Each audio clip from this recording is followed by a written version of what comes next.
कितना निकला था खाए में मजा न हो। यही से तो खिलवड़िया रहती हो जाए अपना ससुर है तो बेटी पोतो गिन गिन के बनावे सन गिन के नैहर में सुख न बा मैं भतीज पोतो हेने सुतल बिया भतीजी होने बिया अपने से बनावो अपने से काट के खा लो कोई बोले वाला बा कोई देखे वाला बा।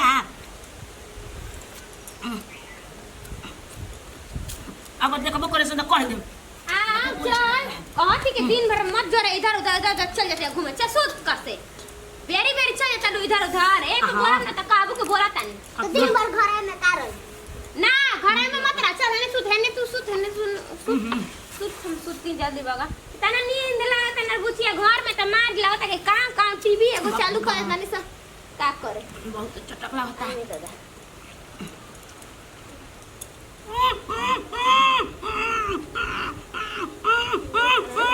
क्या हरे बुचिया क्या हरे अरे माय हुआ हुआ अरे बाप रे हमने तो मर गुदा दी त हे काड़ा में अड़स के कच्चा बताली निकले अरे दादा निकाल हां ई कम तरह के खरे कर में घुस के खाए खातिर बोला त काबी के भतीजा बोला तनी स अरे ओकरा में घुसल ना रही आई पहले बता अभी घर में कोई खइला ही नहीं के तब जाके चूल्हा के ले अंडा लिया के भर फरिया के लील रहबे और चौकी के नीचे कुकुरा अंडा वाले के भागत रहे ना हां तो ओकरा ले छीननी तो सोचनी तो जैसे कुकुरा मुंह में लेके भागत अंडा बन वैसे हम मुंह में ले तो तलियाना हंस गइला बहुत हमर पिचपिचा के जीव जान ले तू आ कहे भैया से अरे तो तोरा अंडा के बचैनी रे कुकुर लेके भाग जाते खा जाते निमन ना सवाद चाफा तलु इधर या कतलु अंडा बचैनी हां आ होई जी केन कुकुर बिलाई आता रे ओ जे आज लोग कब कुकुरे बिलाई ने ऐसा आया जागी ना सतरा होते हां ये तो कहे के का नाम का बा तो कहे का नाम हम चोटी ना हम चोटी ना हां चट्टी नहीं ठीक बा हनी नो तो हन हट जो हन हम चोटी ने हनता आ खाई भी और ही खाई फिर यही रहानी पता या ना पूछे नहीं स ऐसा बगदल रहनी स ना छिछिया त रहनी क्या करे लाइटिंग में तनी पानी डाल दे हमरा से बर्तन के ना देतन हाय हक के तब इन के खा ले ये साफ हगानी बाली रे तू साफ हगानी चार घंटा कल में तो पेट ना थी हां हिस्सा पे कह गए रह तू चार ना खा गली छोड़ दी होई पे हां एक बात सुन ले हुआ तो रहन हमनी के ठीक नहीं खेलागा ठीक बा एक जबे मन कला तबे झोरा उठावे ली चल देवेली तो कहां जाई बताओ तो बहिन एगो हमारा है तो जब बहिनिया मुइए गई तो ओकरा के हम जाइबे ही के नहीं के अरे समधियाना जन तो शिकायत होई त पर नहीं हरे नहीं हरे ई हां है पता ये से काबी हमरा के बना से निक ना और चावे खातिर ना बनी हो सा ना बना हां तो रहनी ऐसा न के लेके बनाइया सन तो मैं करहिए के लेके बैठ जाले यही से न बड़का भैया न उतर लइकावा मारे न सतरा के मरले रहे कन्या टूटा रहे कितना 6 महीना बेड पर ना गिरे रहू भुला गेलु दिनवा तो से कल का तो मारिए दलस त का होई जकर नोहे ना रही ओकर बकोट कहां ले पहले बताओ ना हां हमर बेटा बता हमरे के न मारी रुक अभी भैया चल भैया से अरे हो जा फोन मत करिए रे रुक ओकरा भी नाट फोन कर रुपया मैं खाता पर तो निकाल के दे दे मतलब लोग में तो ले लिया तो पर ना काम तो रह दी है अरे काम बाटे और तो आज सब विचार कहला कि पैसा छोड़ देने रे छोटका भौजी के दे दिए कनी ठीक बा कौन बात नहीं मांगले रही जानते नहीं कहे कि हां बुआ जी आई बनी साड़ी उड़ देल अच्छा अरे साड़ी दत कनी सोचा था ना ठीक बा कहानी है यार तनी आज के तोरा के खेत के बाद वाले दिन तो सेवा पानी कर हां जीरो टेंशन मत सेवा पानी दोनों टाइम तेल लागता कैसे देखो भौजी माई के मारला के बाद हां जी हुए कॉलेज ढेले बिया ठीक कहत नहीं तो बात सही कहत नहीं हम देख ले बन के बुआ जी जब आई ना तब हमरा कुछ ना कुछ लेके आई ना तो खाली हमरो फर्ज बनेलन कुछ देवे के तभी बात बानू जो भाई नु फुआवा तो कहे भतीजावा अंडा ले हे रे पोठिया मछली ले हे रे ई का आज तो जरा पहला आवत रहनु आई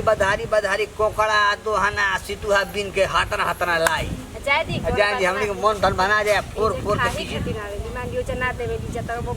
कहे का बते भेजे आवे जा तो कोनो बात ना कोनो बेटी बहन अपना नैहरे में तनी खुश रहली सने से घूमे से खा ली सब फिकिर सब हाँ, ई दिक्कत त नहीं बात सही के कहली। खाए से एथी भइल बा क्यों बस अपन देखो कैसे चोरी आई नो सीना चोरी करने से चोरी या चिनारी छोड़ के। दू गो से आदमी बच जाई तो समझे कि जिंदगी में सफल पा जाई हाँ ई त बात है सही। नो कतनो तू काम बढ़िया कर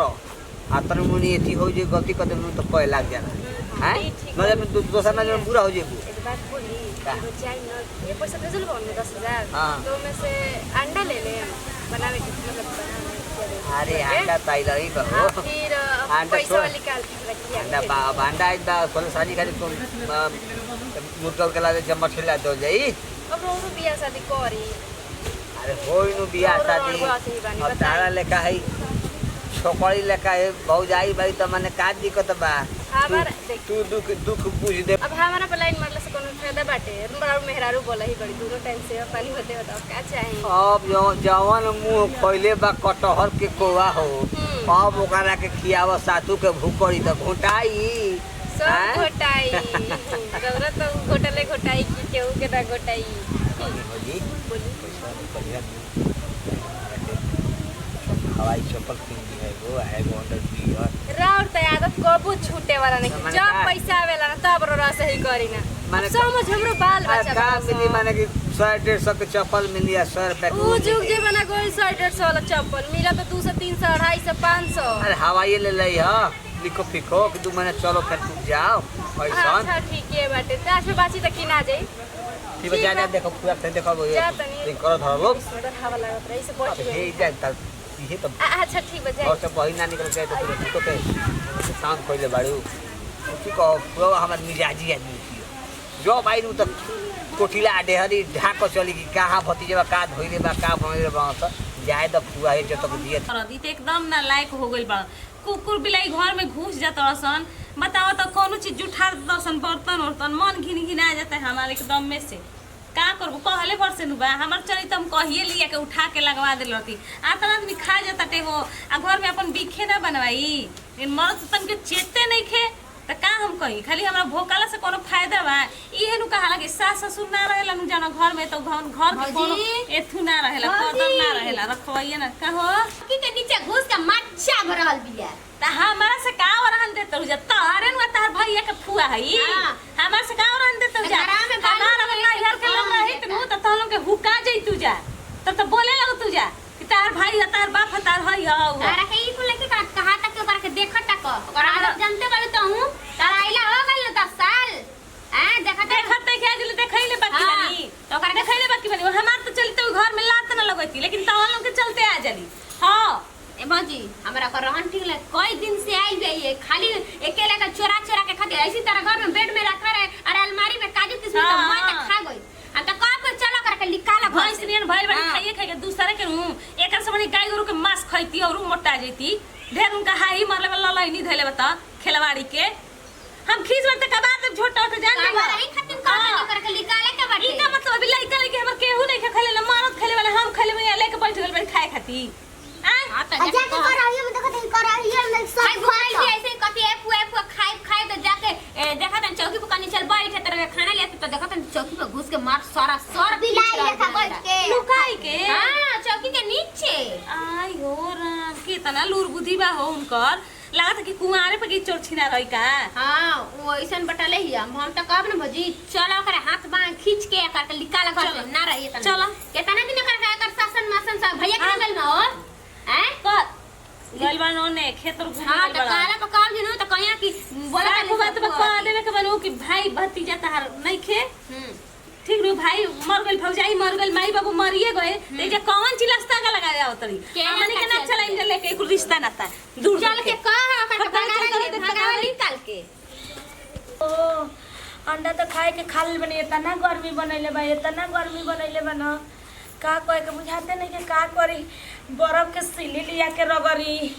तो ठंडा मंगा के पी मन भंगुआई नहीं धइले बा वाह आह दादा तुम वो वली लेखा छापाई ले तारे का करी बोलू खाना वाला खोइली अभी का भूखे जमाई आवता तो पकल तो तोरा के मारना बा जाके काट के आराम से ए खा लेला बबुआ का काट के खाई काट के खा लो तो तार मेहरारू तार बहिन सब हमारे संग झगड़ा करे लगे सब तार भौजाई हमरा के बोले लगते एकरा से बढ़िया बता 3 गो आइल बा 3 गो अंडा बा अपन खा ले काहे ना आँखियों में लाज नहीं के तो मुंह में लाज नहीं के बोले में झूठ सच कैसे बोलता है की कैसे लाज बोलता नहीं के कोनो कतरी है कैसे बोलता नहीं भात का ही अंडा खा ले लुकवा के चौकी के नीचे माने फुआ खाने ने के खरे खाइए गोई के मने देखलस हमरा के मने बताओ तो देख तेरे बबुआ देख ले कैसे झूठो के लार लगावती चुन टुटना चुई मगर रोज का चुई ले जा देखा देखा काट के खा ले जाए काट के खा ले तो ये हमरा के घर से भी निकाल दी अरे हम नंदी झूठ बोलता रही ना देखली हां के देखले बा छोटी देखली हां बुलाओ अंडा देखे कराही में एक को हां फुआ हैं कहां भी है देखी झूठ बनाते कहते हम नहीं खइले फुआ ना कर रे हम झूठ बोलता है भाई दिया से पूछ अरे दिया से तुमने पूछो हां खाली का कर रहे बता हां को देखो ना को बोले खाई ना अपना पेट में करके क्रिया खाई तो कि नहीं कराई खाई चाट बोल अच्छा कर का 4 गो अंडा ले रहे क्या हो कुकुर खात रहे न बबुआ हाँ, तो कर मुंह में हाथ लगा के अच्छा। छीनले बन तो माने पूरा काहे बंद करती? कर डाली माने कोने सो के छीन ले होगा ओकर हाथ में ले लेके खात रहे जो तो रे फुआ जो तोरा के कतना मानदन कत रहे साफ एकदम माटी में मिला देले हैं यही पर लगे सो डांटे बोले तो कहबे बोलते भाई सो देर ही तई हो गए ना चल अरे भैया भैया ये जो खाता है और हॉस्पिटल में ये जो खाती है और चच्चो के घरे जाके खाई दिया ना मैं हसाती है नु ये तो बड़ी लिलते भी है का हो गई तो वो हम भाइयों न लगे बोलना हाँ, तो नहीं चाचा के दुश्मन हमार कौन दुश्मन हम तो कल उनका घर खोले रहे दुश्मनी मतलब नहीं। तिंगन बाबा घर तो जो तेरे घरे रहता नहीं ओकरे घरे से भाई बाबा चलेला हमनी के तो चलेला तो आने के गोतिया पटीदार के किसा जाओ चले लौरा लाठी भई रहा हम बेटे आनी तो हम जेबे नु करम हम तो बेटी खाइए हो नु तो है जे मत हो जाओ जे रही हो एक तो मैं कढ़ाई में कांडा साफ कर कर बेटी है बेटी के भाई रे आज के बाद हमरा घर है मत जो भाग जैसे जब फुआ रहो चाहे मत अरे करो पेट बटे तनके लाजे सामने के बेहाया कहीं के बेशरम मुंह उठा के चले होते बिना कह रे सुले झोरा ले तड़ी आ दौड़ल चलते बिना देखा तार कोई कान काटम ना बस ठीक है जब पेनल कुल भूला जे पांच काट छह के खाई त काट के भात अब ढेर तो बोलत हो। और पुता के कमाई पेन लेवनी तो तार भात के कमाई हम खइने हाँ, भाई खाइले। भाई के खइने अच्छा गइलन जा बाप भाई गइलन जा भतीजा वाला सनी जा भतीजा वाला बाप तारे के तो मारम तो मंगिए लो हरा जाई अब मेरा खिलवाड़ी कह दे तड़ू चल अरे उठ रे उठ रे मोटा की उठ रे लगा लगा इसी में हाथ लगा उठ हां ऐसे ही उठ उठ खड़ा हो, खड़ा हो, खड़ा हो। चल जाई काल नहीं इधर जा हां जो इधर ले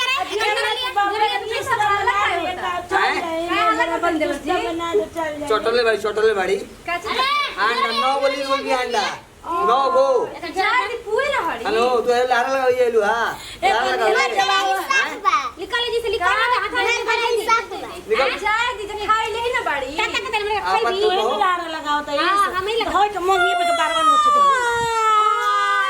दादा हो लगी के मांगे जी मारा मत नोच देला से नौगी जा वारानी अगर मांगिया दो मर जा तो राण हो जा